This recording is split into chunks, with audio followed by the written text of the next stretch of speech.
What's up, guys? Welcome to Daily Dose of Reddit. This is your host, Zach, and today's subreddit is r/IDontWorkHereLady. This story's called, I'm in a hotel and people are asking me questions and I don't know why in fairness, I was probably the stupid one for not realizing what was going on. For a few years after college, I lived in another city and got to know the neighborhood pretty well, as one typically does. I moved out, and not a year later, one of my best friends is engaged and about to get married near my old apartment. It's a black tie affair, and I end up staying at the hotel where the reception was at, the ceremony being at the synagogue his wife grew up in. The bridal party arranged transportation from the hotel to the synagogue and back. We just had to meet in the lobby by 2 p.m., or whatever. I got downstairs very early for no good reason and was in the lobby bored. I had only been dating my girlfriend at the time for a few months and my invite didn't come with a +1, so I gave her a call. I put a headset in one ear because I wanted to leave the other open in case they announced our bus was here and stood behind some podium-like thing in the lobby. For the next 30 minutes, people kept coming up to me and asking all sorts of random questions, like, how do we get to this museum? Or, what's a good place to get some pizza around here? I know the neighborhood well, and I have nothing to do anyway, and I'm a helpful guy, so I'm answering questions, thinking nothing of it. Finally, after a good 10 to 15 of these, someone asks me if housekeeping can come up to their room later because of some reason or another. I just say, sorry, I don't work here, and that's when it hits me. I'm wearing a tux, I have an earpiece in one ear, I'm literally standing behind a podium. I'm answering questions about the neighborhood, and I have no obvious other reason to be in the lobby. They think I'm the concierge. Oops. Okay, but where was the actual concierge? That's my question. You gotta like this story because it doesn't involve some Karen asking for the manager, asking for someone to get fired, okay? This is just a story of this guy just doing something dumb. This story's called, Husband's Manager Wanted Us to Throw a Mexican Party for Our Wedding and Invite Her and Everyone Else. I just remembered this. I don't know why I waited for more than a year to tell this story. My husband probably told this when we were in the car and I forgot. My husband works in a dish room at a hospital, so vacations have to be requested at least 3 months in advance. He requested to have the entire month of September off last year so we could get married about 5 months ahead. And he got the okay. For years, we decided that we wanted a small wedding with only family. Because I don't know a whole lot of people otherwise, and I didn't want complete strangers to outnumber people who I do know. I didn't want to feel uncomfortable at my own wedding. I do know most of his family who came, which helped. Within those 5 months, another person was hired as a manager because she's friends with HR, and she tries to use that to her advantage. She already got a couple people fired when they tried to complain about her to HR apparently. She saw that my husband had the entire month of September off and asked him about it during his lunch break. My husband said, paraphrasing, I'm getting married in September and going on my honeymoon after. Oh, when am I going to get my invitation? You're not. It's going to be family only. But that's so small. You should have a Mexican party and should invite everybody. We're not Hispanic? No. A Mexican party has over 100 people. I was invited to one once and it was fun. You should invite the whole dish room. My wife's anxiety would shoot through the roof if I invited 100 people she doesn't know. Also, there needs to be people here to decontaminate the dishes. We can leave them for the next day. I know this great Mexican restaurant you can get catering from. We're doing Jimmy John's. That's so cheap. Does your fiance know that you're so cheap? You should do this restaurant I like so there's plenty of food to feed over 100 people. Is a cake big enough? I can bring wine glasses if you don't have enough. I like this brand of wine. We're doing it outside at a public park where there's no drinking allowed and there's only going to be about 20 people. That's not fun. What's a party without alcohol? People are going to be driving and there are going to be young kids there. My fiance can't drink and I'm not going to put out a bunch of money for people she doesn't want there. More people means that you'll get more money as gifts. You're not invited. I have to get back to work. That's not fair. I want a Mexican party. Then you can throw one yourself, is what he wanted to say. Instead, he was just like, okay, I'm going back to work, and walked off. He complained about her reminding him to give her an invitation every time she saw him. She didn't know where the wedding was. I'm not really even sure if she knows where we live, so she couldn't try to sneak in. She also didn't know the exact date. She did try to call him into work a couple times in the middle of the month, but both times my husband was like, "Sorry, I'm in California. We live in Wisconsin." He suspects that she's trying to find something to get him fired for, but the other managers won't have it. I think there's 3? So many people come and go, so I lost count a while ago.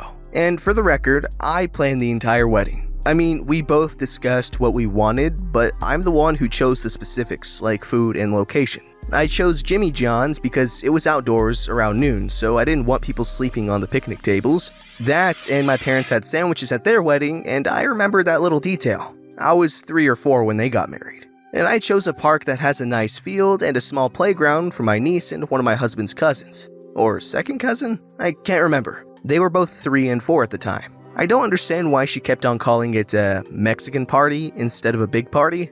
I'm not even sure if the party she went to was being thrown by anybody Hispanic. Okay, what in the world is wrong with that lady?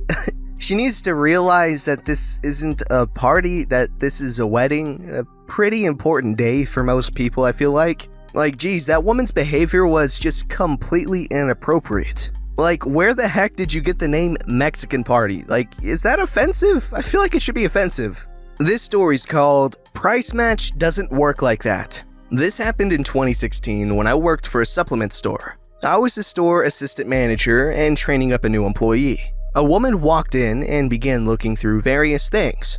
I noticed right away that every time she would look at a product, she would play on her phone a minute and then put it in her basket. She played around the store for about 30 minutes. Now, in this 30 minutes or so, we must have offered to help her 20 times, or at least asked if she had any questions. Literally every time we would, she would just say, "No, I know what I'm doing." Well, most people who know what they are doing don't have to research everything on their phone for 5 minutes after seeing a product. But I get it. Some people just don't like salespeople. Now, here is where things get sticky. She comes to the counter and I begin ringing her up. I ask her if she's a rewards member. She explains, "No, sir, and before you ask, I don't want to be either."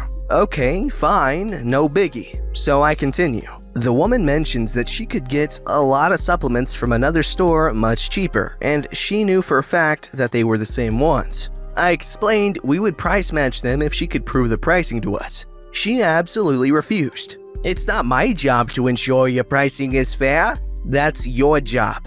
You need to dig through that for me." Unfortunately, ma'am, our policy is strict that you must come in with proof of the price difference to get this feature. But as a courtesy, if you tell me the discount and it's not too extreme, I'll honor it this one time only. I swear, this is what this woman said to me. "Okay, you have a serious attitude problem and I'll need your customer service number to let them know about it, or you can offer me an additional discount on my products for my inconvenience." I get paid over $30 an hour for my work, and if you expect me to research for the price match, I would also be sending you an invoice for my time. My son is up the street at insert college here, making history, and he needs these things to help him perform in the field. How dare you ever try to keep that from him? And furthermore, price matching is where you businesses gouge the crap out of the price and then reward those who aren't stupid enough to fall for your company being sleazy. So you had better just note in there that these are the prices I pay every time I come here. Now, as for today's purchase, I believe the discount at the other store was almost 50% off. So if you can make it an even 70% for everything, then you'll have satisfied my original request and accounted for your terrible misbehavior. I look at her for a minute and prepared my response. "Ma'am, I was willing to help you out, but now I am not. The store's policy is clear that you must come in prepared for price match. No proof, no price match. Now, I will not be doing anything without that. And ma'am, I am so sorry you feel as though I was rude. I understand some people don't like how the rules work. No worries. Here we offer a great customer complaint system.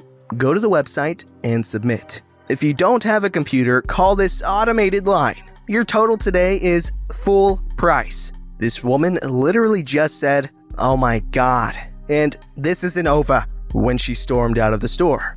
I guess it was over because I never heard anything from it again. Oh my gosh. $30 an hour. Good job, woman, but that doesn't mean you get to walk all over employees just trying to help you out. Goodness, what is with all these Karens just being such jerks? Come on. This guy was just doing his job, and he was even breaking policy for you because he was being kind and you just spat in his face. That's kinda messed up if I'm being honest, but moving on. This story's called Selling My Old Graphics Card to One of My Mom's Facebook Friends. Okay, so basically I was selling one of my old graphics cards as I upgraded mine. I was selling my old one off dirt cheap, and my mom, unfortunately, told someone she knew that was also looking for a graphics card to learn how to use editing software. So I messaged him after my mom told me I should see if he wants it, and it goes like this. Here's the cast. There's me and old man. Hi, if you still want the card, you can have it for £35 if you pick up today. As I said, I was selling it dirt cheap. A couple hours later, I got this message back. Oh, hi Ashley. Yes, I'm interested, but try to check it to see if it's compatible with Adobe Premiere Pro CS6 video editing program. It took him 2 hours to Google it. Yes, I would like it, please. Alright, cool. When can you pick it up? So he told me again another hour later. This afternoon. I will need your address, please. So I told him my address and I got back. Okay, see you soon. Thanks. And the time was about 4 p.m. and I didn't hear anything from him until 8 p.m. So I sent him around 3 messages asking where he was and if he still wanted it, and even asked if he got lost, and I gave him my mobile number and still nothing.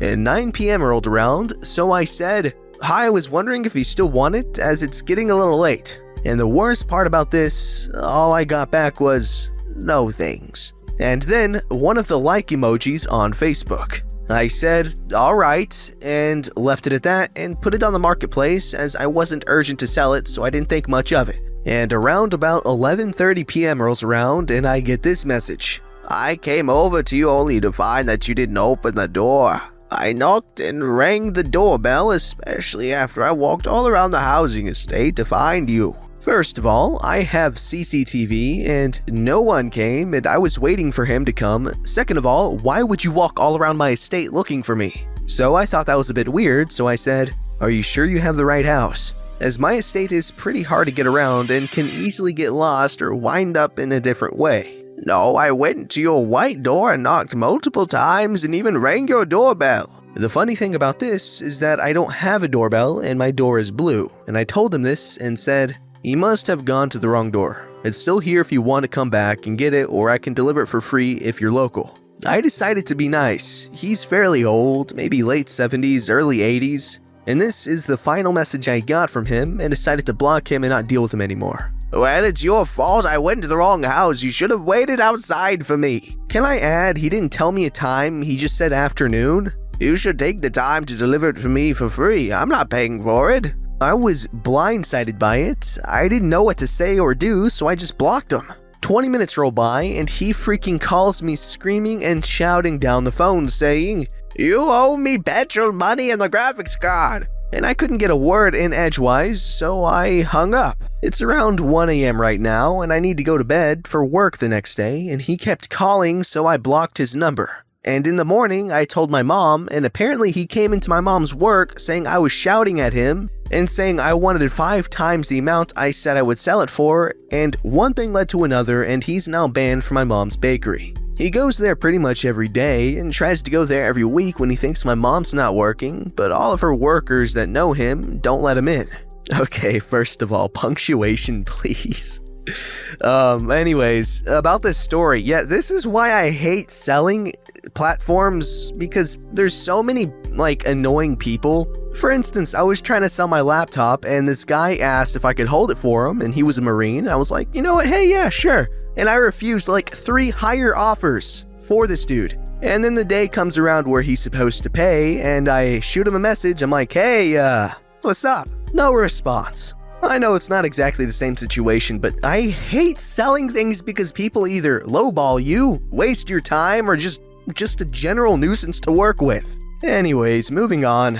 This story's called No Way I Work Here, I'm 14. This happened a few months ago. I was 13 at the time, and now I am 14, so I don't work. Now time for the story. I hope you enjoy.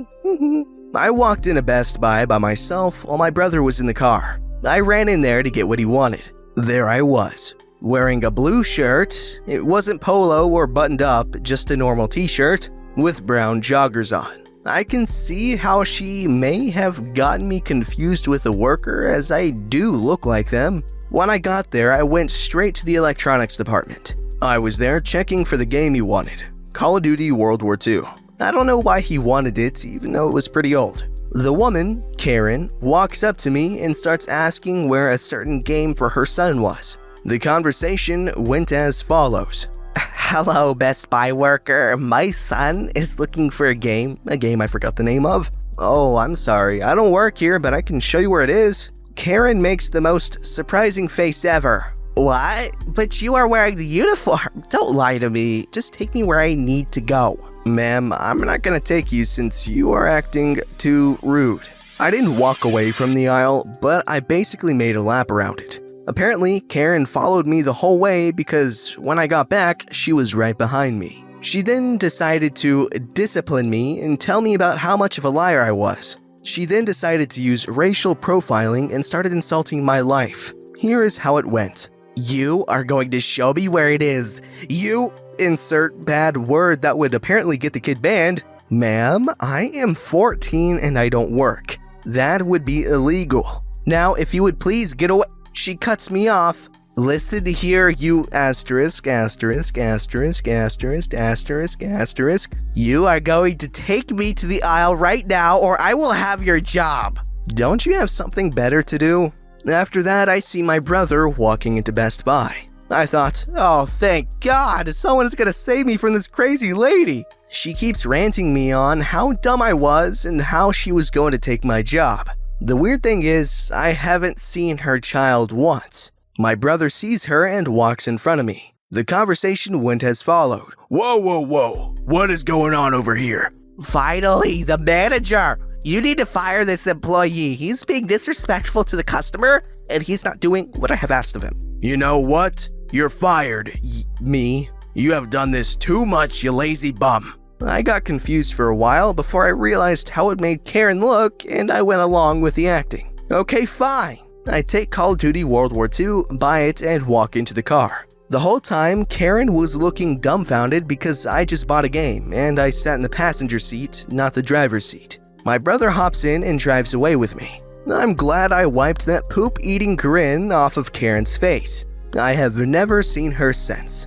Thanks for listening. Have a good day, mates. How do you not tell if someone's 14? I feel like 14-year-olds aren't old enough to, look like a full-on adult. And the brother, why World War II? Okay, the game was alright, but would I say it's worth going to Best Buy just for purchasing it? No? What? Okay, there's just so many weird things about this story. And stop being racist, you dumb Karens, gosh.